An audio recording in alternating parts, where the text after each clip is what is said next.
today we have an interesting story about a young man named Deep Patel, a 19-year-old living in the US who has been causing quite a stir with a string of burglaries in Maywood. So, what's the latest? Let's talk about that.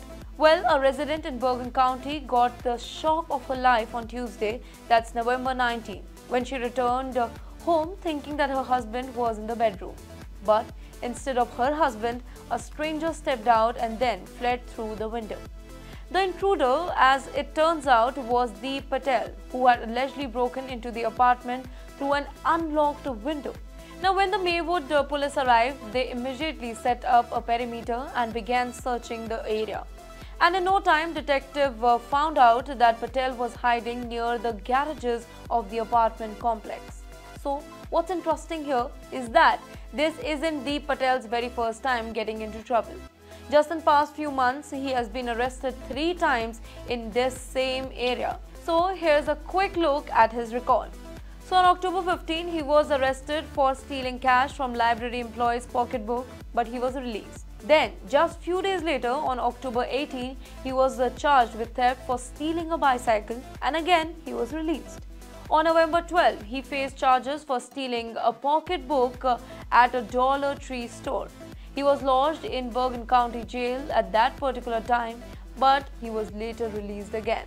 Now he's back in jail and police is urging residents to be very cautious. They are advising people to lock their windows and doors to avoid similar incidents.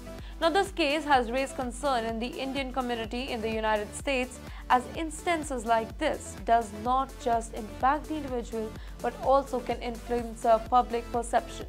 Although Indians in America are largely known for their contribution in tech, medicine and academics, crime statistics reveal that in rare cases, some Indian individuals do end up in wrong side of the law.